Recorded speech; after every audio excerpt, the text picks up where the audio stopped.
BJP কেৱল BJP. বিজেপিত নতুন পুৰণি হ'ব নোৱাৰে।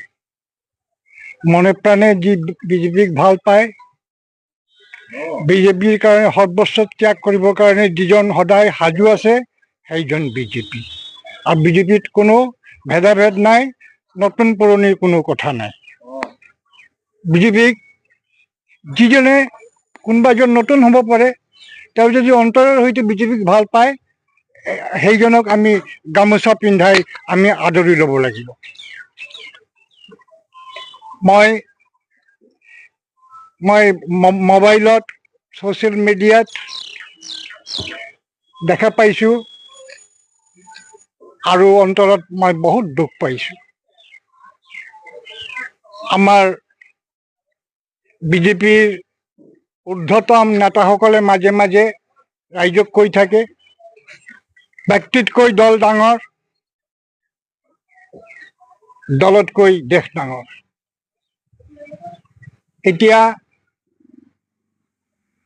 এতিয়া যিবিলাক হৈ আছে, তেওঁবিলাক প্ৰকৃততে কিমান সচেতন, মোৰ মনত কেতিয়াবা সন্দেহ জাগে। দেশৰ যি পৰিস্থিতি, পৃথিৱীত যি চলি আছে,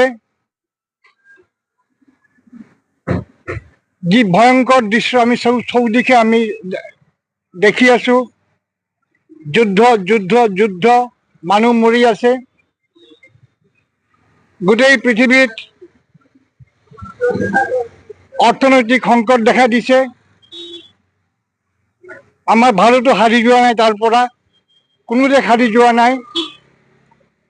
জাতিৰ স্বাৰ্থত, দেশৰ স্বাৰ্থত আমি ব্যক্তিকেন্দ্ৰিক চিন্তাক আমি ত্যাগ কৰি আমি বৃহত্তৰ চিন্তা, জাতীয় চিন্তা আমি কৰিব লাগিব। নহ'লে দেশ, জাতি, ভেটি মাটি একোই ৰক্ষা নপৰিব। আমাৰ দলে যি সিদ্ধান্ত ল'ব,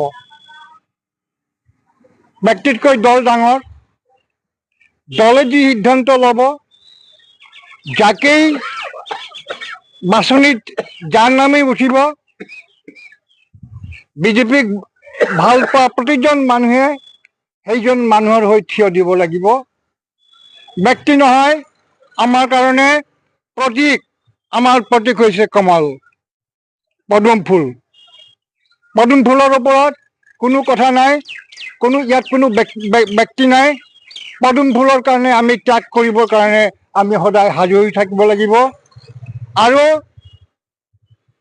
এই সময়ত মই চেলেংহাট মণ্ডলৰ ঈশ্বৰৰ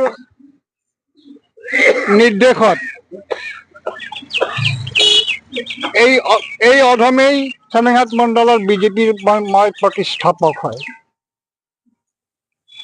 আৰম্ভণিৰ পৰা আজিলৈকে মোৰ ইমান বয়স হৈছে, এতিয়া মোৰ ৭৪ বছৰ চলি আছে। এতিয়া মই পৰাপক্ষত সক্ৰিয় হ'বলৈ মই চেষ্টা কৰি থাকোঁ। যেতিয়া য'ত মাতে মই যাওঁ, আৰু ব্যক্তিৰ স্বাৰ্থত নহয়, দলৰ স্বাৰ্থতে মই কথা কওঁ সদায়। মই বহুতো লুইতৰ বুকুৱেদি বহু পানী জলৰাশি পাৰ হৈ গ'ল। প্ৰজাঘৰৰ পৰা বিজেপি আজি বিশ্বৰ বৃহত্তম দল। বিজেপিৰ অকল ভাৰততেই নহয়, গোটেই পৃথিৱীৰ ভিতৰত বিজেপি সৰ্ববৃহৎ ৰাজনৈতিক সংগঠন। মই মোৰ দলৰ নপুৰণি নিৰ্বিশেষে সকলোকে মই সংকীৰ্ণ চিন্তা, ব্যক্তি চিন্তা পৰিহাৰ কৰি দলৰ স্বাৰ্থত সকলোকে মই ঐক্যবদ্ধ হ'বৰ কাৰণে মই বিনম্ৰ অনুৰোধ, মই কাতৰ আহ্বান জনাইছোঁ।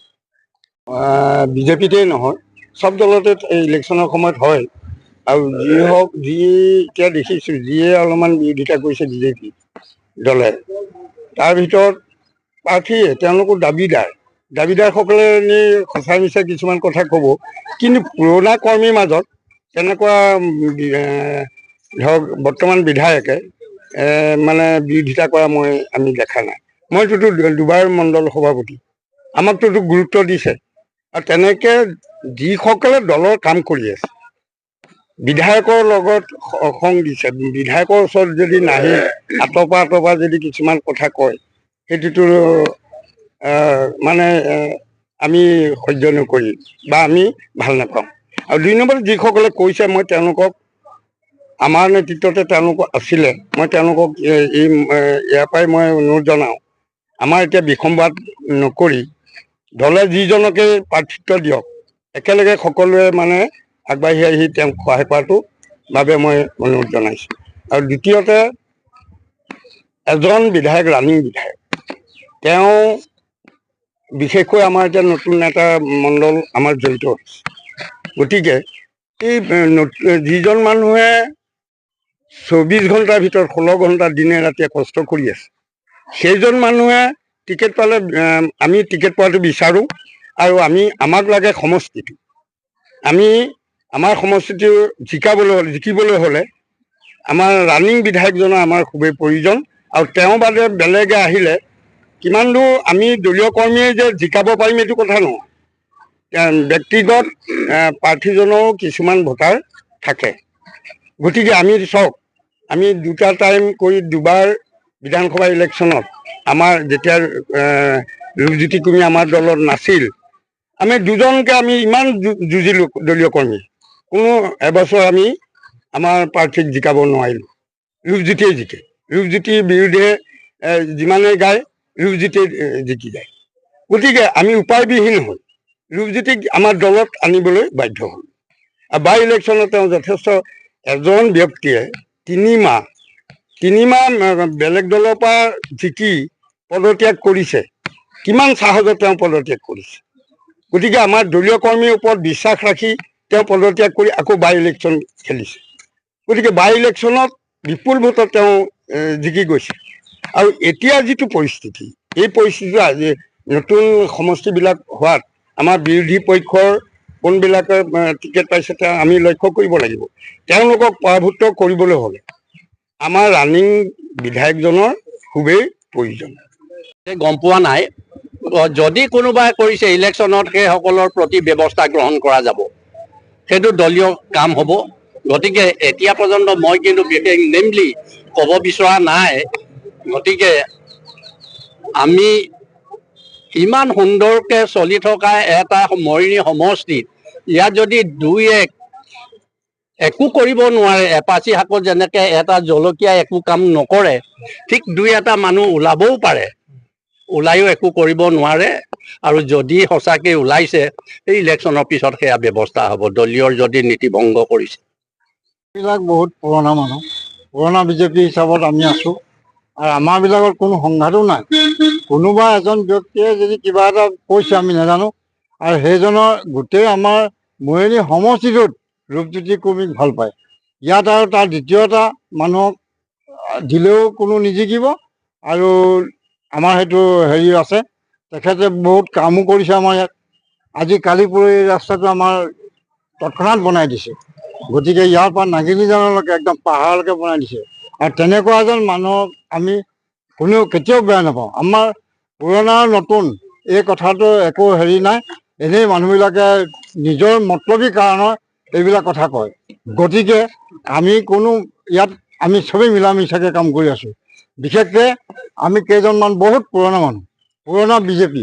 আমি বিজেপি এজন জিকাব নোৱাৰি, এতিয়া আমাৰ গীৰ্জাই কৈ গ'ল, আমি ৰূপজ্যোতি কুৰ্মীক আকৌ ৰিটাৰ্ণ আমি কংগ্ৰেছৰ পৰা আনিবলগীয়া হ'ল। তেখেতে অনাৰ লগে লগে আকৌ বিজেপি জিকি গ'ল। গতিকে আমাৰ ৰূপজ্যোতি কুৰ্মী আমাৰ 1 নম্বৰ, তেখেতক আমি ভাল পাওঁ। আৰু তেখেত আমাৰ জিকিবও।